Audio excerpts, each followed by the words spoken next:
دوانو سورته ته معوذتين وي. دا د شیطان نه د پناه وظیفم ده، دا د سحر نه د پناه وظیفم ده، دا د بیمارو د نظر نه د پناه وظیفم ده. د دې وجه نه علما کرام فرمایي چې کم کس معوذتين سوره فلق او سوره ناس دا سار ماخام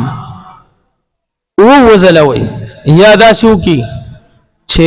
هر فرض مانځه پسې درې زلوي. څنګه وي؟ هر فرض مانځه پسې درې زلا.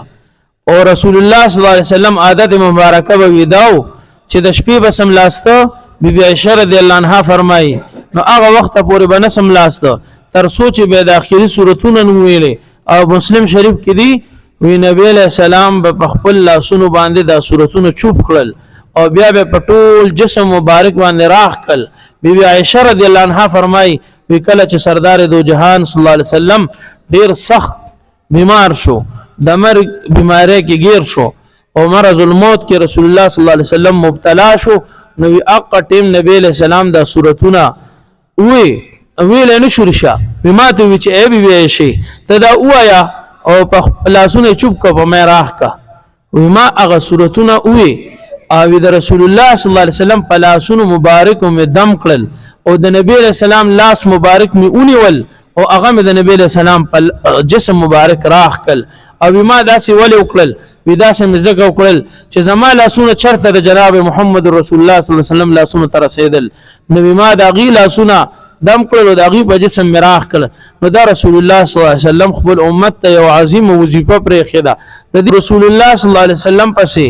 دا د اسلام دشمنان اون قتل اول د مکه مشرکان اون قتل څومره وسه چې کېده او څومره چې کېده شو خپل وسه برپورو کو رسول الله صلی الله علیه وسلم له تکلیف ورکولو او د نبی له صلوات و سلام د ختمولو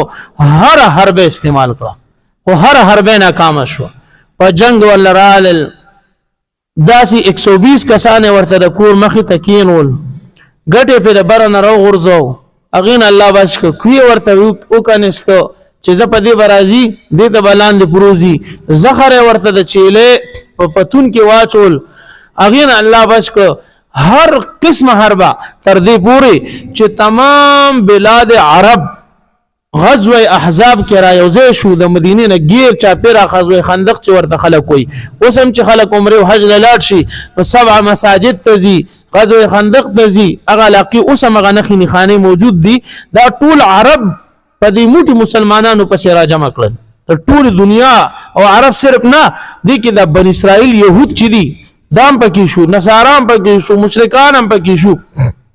او د مدینه منورې نه غیر چا پیرا دی را واچوله چې دی به ختمو نه پریدو. الله د عظیم حفاظت کو او د الله د غینم بچ کړل چې د زهرونم بچ شو د دشمنونم بچ شو اره حربن کام شو. نو د يهود یو زبردست چال لري د پخوانه دی هغه د سليمان عليه السلام د وخت نو د دوی یو چال دی هغه دی سحر د لاس واچو چې را پدی به ختم کوبل خو په سمونه شو.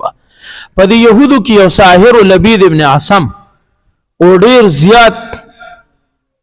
ګران پروش ساحرو ډیر زیات پیسې به غشته دی ټولو کافرانو خپل منځ کې سلاو کړه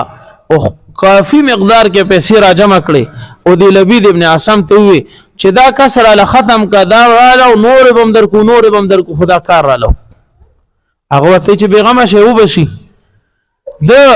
د شپې د سحر ترتیب جوړ کو او خپل لونه یا کمی چې د شاګردان وي په سحر کې هغه را جمع کړي او د رسول الله صلی الله علیه وسلم یو يهودي خادم وو يهودي خو نبی له سلام سره محبت ډیر او خدمت وکاو هغه ته وی چې دا خوري رچت نبی دی او دا خوري په الله ګران دی د څه وخت موږ لراکا چې موږ ځان سره برکت د پاره کیدو چې زموږ د کور لک بختور شي او موږ لک خوشو خور وزم نشته هغه په یقین کو او اختیار د رسول الله صلی الله علیه وسلم د ګومنځ مبارک نه ورکړل د شپې سحر کو منتری وی او د جناب محمد رسول الله صلی الله علیه وسلم وختو مبارک له بیغټه ورکول سحر به کو وختو مبارک له بیغټه ورکول هغه سحر چې په جناب محمد رسول الله صلی الله علیه وسلم دوی کله مکمل کو یو ویل یو کوي کې خود د غټ لاندې او دلته د رسول الله صلی الله علیه وسلم طبيعت په خرابې دو شو شپږ میاشتې سره روایتو کې راځي. غالبا احمد ابن حنبل رحمت الله علیه په خپل مسند کې لیکلي دي چې شپږ میاشتو پورې د نبی رسول الله طبيعت بالکل ګډوډ. الله دینی معاملاتو کې حفاظت کړو،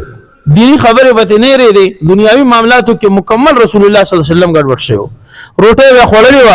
را بغي ویره ما خو روټه نه د خړلې، روټه راواله کله به نه خړلې ما خړلې دا، یعنی داسې قسمه ایر بیمار بو په تکلیف بو جسم کې به تب و لاس بو کې به دم نو. نبی رسول الله والسلام په تکلیف بروست روزه سیوا کېده. صحابه کرامو په خپل جناب محمد رسول الله صلی الله علیه وسلم هر قسمه حربه استعمال کړه خو اس پیدا نه کوله. پدې کې یو شپه نبی رسول الله په خپل خوب ولیدو چې یو دوه کسرال نبی رسول الله وځي بیمار ما زما کور ته رادن نشي، زما ته پوسله یو د کټ سر ته کینی بل د کټ خپو ته کینی. دا د کټ سر ته چې ناستي نو د کټ خپو ولاده ته وای یو جبرائیل علیه السلام وی بل میکائیل علیه السلام وی دا یو دی بل ته وای چې د سړی باندې څه چل یار د غډیر زیات ګډ وډ دی. نو وی دا جبرائیل علیه السلام چې کوم سر ته ناستي دی ورته وای چې یاره د باندې پلان کی د پلان کی زوی پلان کی په سحر کړی دی کنه ته نه خبر او ته وی نو خو وی څنګه سحر به کړی دی. وی د ګومنځ وخت دی د ګومنځ نه د سر وخت وړي دی او پاغه باندې پلان کې منتر ویل دی هغه غوټه کړی دی او بیا وړي دی پلان کې کوي کې د پلان کې غټ اعلان دی اخی دی. نو دی وته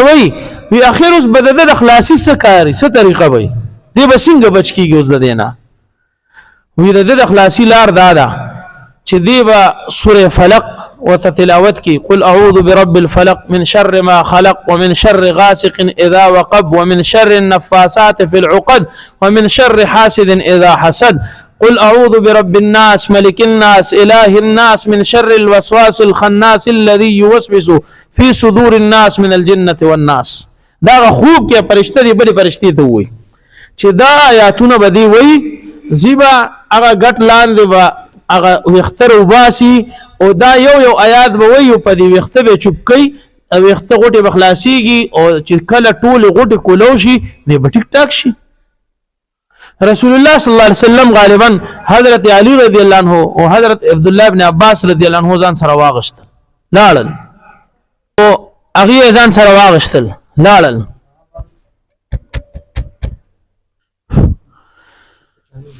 چې لاړل ال تکوی خواله ورسېدل اکوی معلوم کو چې کوی معلوم کو دا 2000 د کوی ته ورکوس کول چې لاړ شدینه د غرا والد وختبه پراتی زما اگر وباسه راوی وی دا دومره خطرناک سحر نو کنه چې د دنیا د ټولو نته سحر داو او د دومره خطرناک چې د سره غیر چاپیره سمره باغونه او سمره پټي او سمره کجوري وي. نو دا عرب چې مثال ورکي کنه یو شی ډیر زیات بدرنګي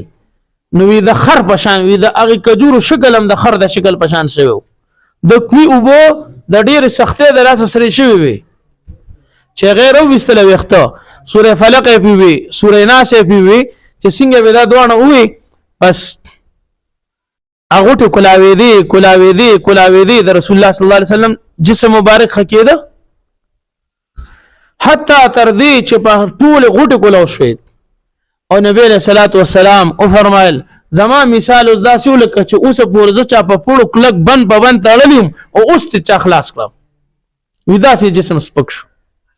صحابه کرامو رسول الله صلی الله علیه وسلم ته عرض وکړو اے د الله حبیبا اجازه راکا چې دې مردار نه دا سرو او بیغمه کو. نبی علیہ السلام ته زه خدای خلاص کړم بس اوسه پرې دی زه ته خدای محفوظ کړم اوسه پرې دی الله پېښ او دې پېښ هیڅ مرته موای هغه پرې خود. دا سورتونه به بیا نبی علیہ السلام مستقل سار ما خامم وي چې د شپې بود کېدو به وي او ګور نن سبا باز کس یا بیمار شي صحت دی بیماری صحت راځي یا روزګار سر وزل لګودريږي کمزوري شي نو بیا دي تعویز ګورو جاودګورو پسې ګرځي. حالانکه دا خو زندگی دا اونچ نیچ د دې سره تړلې خبرې دي دا زندگی دا اونچ نیچ دا زندگی سره تړلې خبرې دي. او ګورا چې اوس د دې دا مطلب نشو کنه چې دا خامخا سحر دی او کو بل فرض ویم سحر نو د دې نه غټ علاج خو نشته کو د دې نه غټ علاج الله خپل حبيب ته خولو خو یقین سره چې وې د دې نه مضبوط علاج اړو د سحر شته نه او بلا چې کاروبار د سلو شو رو شو دا غیر پر آسان حل سره سوره یاسین وایا نفلونه کوا تهجد کوا الله ته فریاد کوا روز پر روز به برکت نه ګورا منګه بعض ټیم بعض الکان جاب د پاره نو کرے د پاره ډیر زیاته منډه وي یو کس ته مو دعا کو بل ته مو دعا کو نو یو ته مو دعا کو بل ته مو یو ته مو وی خیرات به وکم او پتا سو به خرم زمما چې د خپل دعا کوي خپل دوه رکعات نه پر روزانه کوي کو روزګاری سره دی کو نو کرے والا دی د دوه رکعات نفل روزانه کوي په دې نیت کوي چې زما کاروباري ژوندۍ صحیح شي روز تر روزه به تاسو ته پکې برکت ښکار شي ګنې تجربه وکړي هر روز نه بل روز په دغه خبي خودم رہی چې دا نفل وکړي کنه او دا دعا کوي نو چړه کې لګراواله ذهن کې راواله چې لوی رب ته ملا سوچت کړی دی او هغه ته دا اسم نخکاری زما کار سمول هغه په ضرب وروا ناراضي د یو بصیر کې مالګي عمر خرچې په نه کیږي هغه ته ایس ګران نه ده او په مونږ باندې هغه د ارچا مسلې حل کوي وی رسول الله صلی الله علیه وسلم ته چې سخت کار پیښ شو وی نبی رسول الله مونږ لخته ورغ مونږ لخته بلاړ